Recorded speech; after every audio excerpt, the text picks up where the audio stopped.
Okay, to open our webinar, let me read some welcoming remarks from our Dr. El Rey Navarro of AMDA Philippines, Mr. Alfredo Lorenzo Sablay of AMSA Philippines, and Dr. Erwin Faller of San Pedro College. So as this pandemic crisis is reshaping our healthcare system with unprecedented strains on hospitals and clinics, we are seeing a balance between amazing acts of courage and dedication as our frontline healthcare workers lean into take of people across the nation and the world.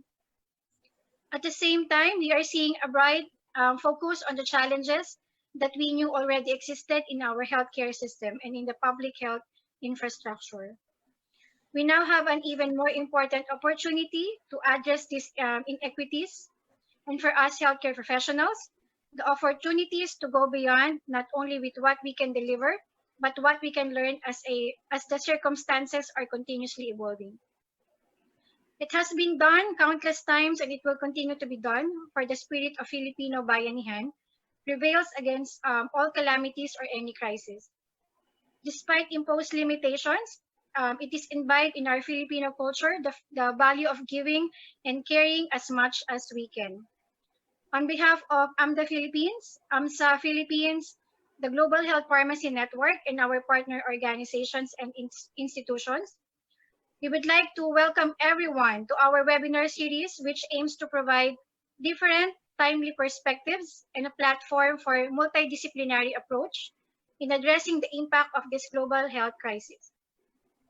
We hope you enjoy the learning experience and realizations from this 5-part webinar series, and we look forward to carry on the spirit of camaraderie and mutual cooperation.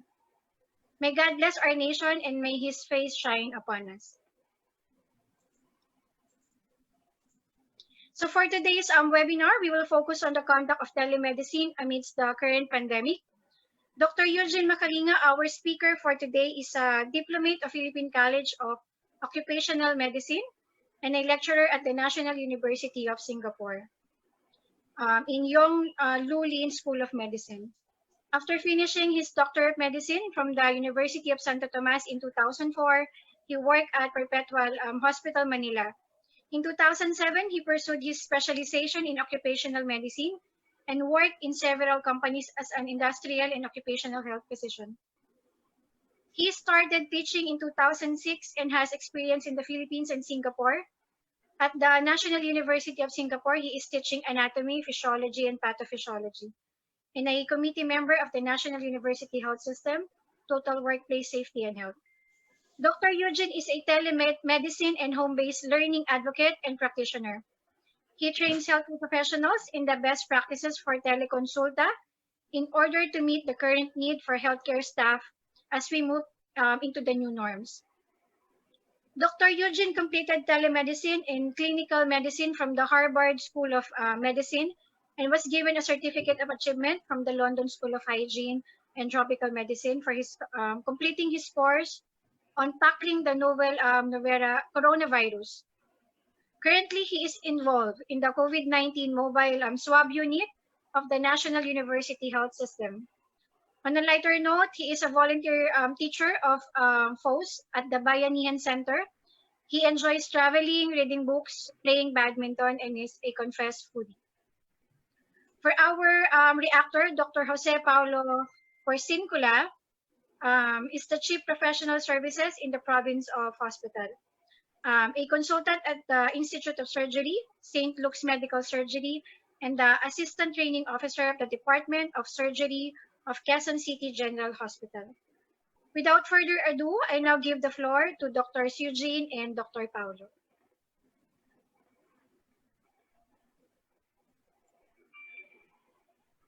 Magandang umaga. I'm not so sure if Dr. Paulo is around, but again, good morning to everyone. Thank you, Dr. Erica, for that very kind introduction, very generous. I also like to thank Dr. El Rey, Dr. Erwin, and Alfredo for organizing this Bayanihan web series, and I wish you all the best. Okay, so without further delay, I will be sharing to you my knowledge and expertise when it comes to telemedicine. Uh, as a beginning, I apologize if there's any IT or tech difficulty. We'll try to minimize the tech issue as much as possible, and I'll try to keep to my 30-minute limit, so we will have more time for Q&A. I think I'll start sharing my slides.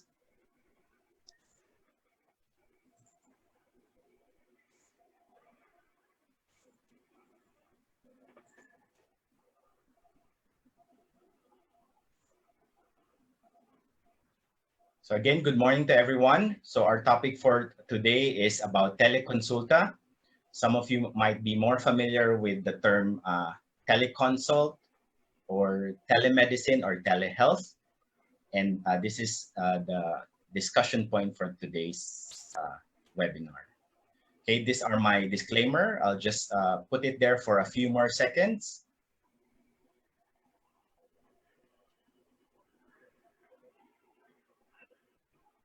Okay, so for today's discussion, as I mentioned, I'll talk about teleconsulta, telehealth, and telemedicine. Okay, who can participate or practice teleconsulta? Okay, the laws, the policies that are governing telemedicine in the Philippines and in some other countries. I won't be able to talk about everything about the laws and policy, but I'll just give you some guidelines. I think, as I mentioned in our pre-discussion with Dr. Erica, this is another webinar series in the making. Okay, but I'll touch on it very briefly. The last two parts, I'll talk about the telehealth in different countries, specifically the Philippines, Singapore, in the US, my experience of a little bit of telemedicine while I was in Australia, and some of the professor and doctors who shared their experience in telemedicine in South Korea. And lastly, I'll talk about how to set up, or at least how to trigger or how to start your setting up for your own teleconsulta, especially if you are doctors and you want to do a setup of your own teleconsulta. I'll give you some practical tips. And again, as I discussed previously with Dr. Erica, this is probably not enough time to discuss all the details on how to set up your own teleconsult platform, but at least will give you some practical tips on how to do it. And again, I think that will be another series or a webinar series. So telepharmacy is quite big, okay, but telepediatrics as well. Okay, so again, thank you very much. I'll go back to this platform later and ask you more about and see if you gain any knowledge from this webinar. Okay, so this is how we increase participation of our of our participants. Because I also teach, so I use this platform also for my students.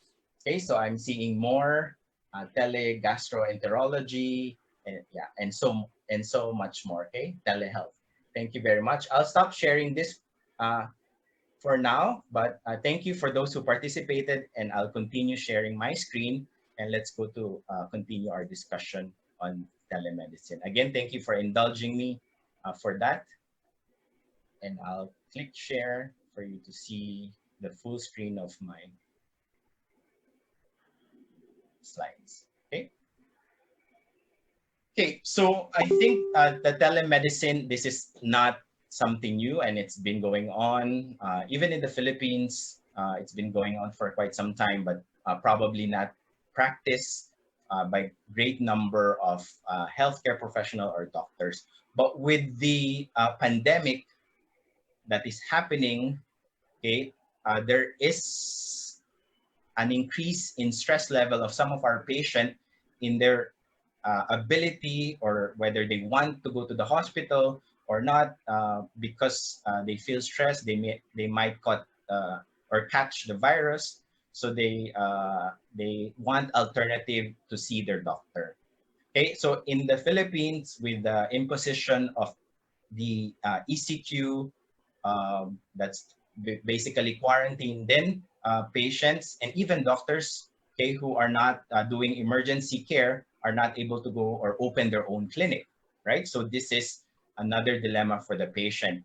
And for a lot of Filipinos who are based overseas, okay, this is a common knowledge that over 10 million Filipino expatriates, whether they are working or whether they're dependents of the Filipino overseas worker, or they're retiring in other countries other than the Philippines, or they are spouses of foreigners. They're still Filipino, but they themselves can also suffer from lack of access to healthcare. Okay, and I've listed a few more dilemmas under these slides that are very important to address. And one way to address this is through telemedicine or Tele-Konsulta.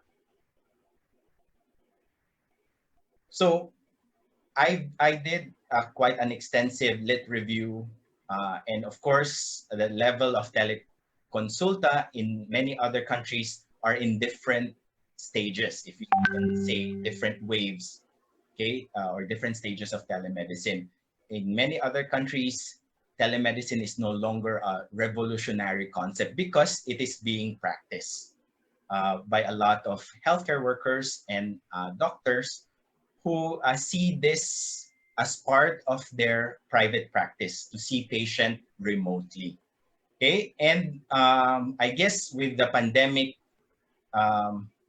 brought about by COVID-19, I think telemedicine in many parts of the world who have not used or used very little teleconsult platform, it is becoming the new normal.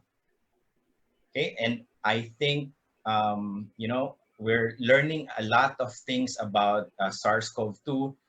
We don't know a lot of things. We're still discovering new things, but there is a study that if this virus can become endemic, and hence this issue of access to healthcare, okay, will persist. Okay, and as we move towards the 21st or the 22nd, okay, looking forward 21st century, I think telemedicine or teleconsulta is something that we really have to think about.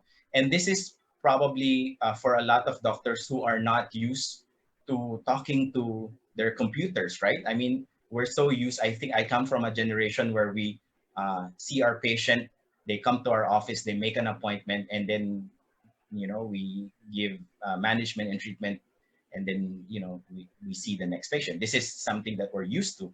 But now, okay, a lot of people are asking for alternative ways to see their doctor. So I think these are words or sentences to think about. Okay. Okay, so let me play part of this video. Hopefully you can hear the audio. If you cannot hear the audio, don't worry. We'll eventually post this in the AMDA Facebook group if you cannot hear it, but it's about 1 or 2 minutes. Para masunod ang social distancing, pati mga konsultasyong medikal at legal, online na muna. May unang balita, si Katrina Sol. Kung may sakit at kailangan sumangguni sa doktor, paano nga ba ito gagawin ngayong panahon ng COVID-19? Lalo't karamihan sa mga klinik ng doktor ay sarado. Ito raw ang dahilan kung bakit sinimulan ni Dr. Lynn Cito, isang primary care physician, ang kanyang online medical consultation na tinawag niyang Darna MD. Kwento niya, mula raw na magkaroon ng enhanced community quarantine noong Marso ay sinimulan niya na ito. Nag-free online consultation ako kasi 'di ba nasa bahay lang tayo, tapos yung mga clinic sarado at saka hindi naman tumatanggap ng non-urgent, non-emergency cases sa mga hospitals. Kaya ako na-decide na mag-free online clinic na lang ako. Kagagaling lang din ni Dr. Cito mula sa stroke at maituturing daw siyang immunocompromised. Pero hindi raw mapipigilan nito ang hangarin niyang makatulong sa kapwa. Nung na-stroke ako, twice na ako na-stroke due to Takayasu arthritis, doon naging mas yung desire ko to help. Kasi living testimony ako ni God